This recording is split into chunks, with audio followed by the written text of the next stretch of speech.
paraît bien triste aujourd'hui. Si tu ne chantes pas, c'est que c'est grave. Je n'arrive plus à chanter parce que je suis malade. Depuis le début de la pandémie, j'ai une peur qui ne me lâche plus. Je fais des cauchemars, je n'ai plus d'appétit et je me fâche pour des riens. Ma mère m'amène chez le médecin demain. Que dites-vous si on appelait notre ami le docteur pour lui en parler? Je l'appelle. On en a besoin. J'avoue que depuis le déconfinement, je suis effrayée à l'idée de ressortir. Ça sonne.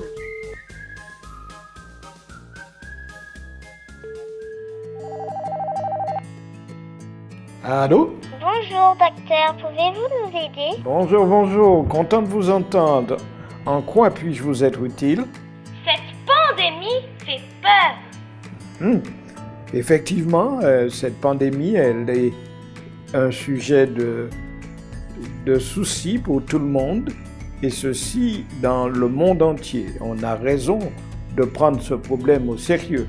Mais quant à avoir vraiment peur, à être anxieux, à être déprimé, ça s'est allé un petit peu trop loin. Il faut trouver des solutions pour résister à la dépression et à un problème de soucis que pourrait effectivement causer cette maladie. Dites-nous, comment lutter contre l'anxiété et l'angoisse? Eh bien, je propose que vous ayez par exemple une alimentation saine. Ça peut certainement avoir une bonne efficacité sur la chimie du cerveau, mais aussi pratiquer un exercice physique.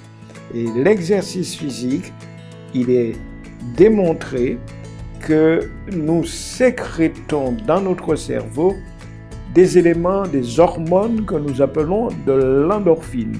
Et cette endorphine a une action sur la bonne humeur. D'ailleurs, quand on pense par exemple à la sérotonine, qui est l'hormone de la bonne humeur, ou encore la dopamine, tout cela constitue effectivement des éléments pouvant nous aider. Et cela, c'est déclenché par un exercice physique. De nombreuses études ont en effet montré que celui qui pratique régulièrement un exercice physique, il est mieux protégé.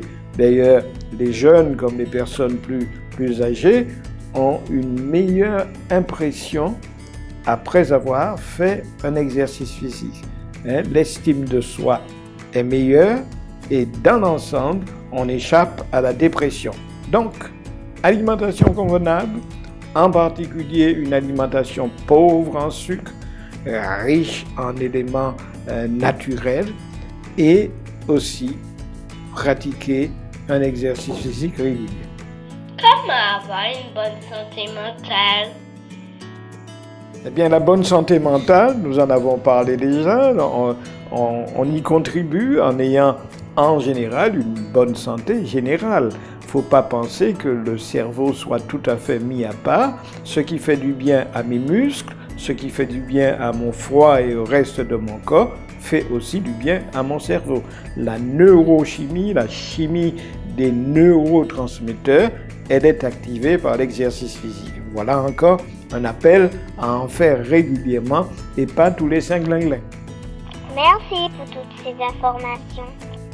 Mais c'est avec plaisir que je les ai partagées avec vous et je vous souhaite toutes bonnes choses pour échapper à l'anxiété causée par le coronavirus. Au revoir, docteur. À bientôt. Au revoir, content d'avoir pu échanger avec vous et nous souhaitons nous rencontrer bientôt. Tenez bon.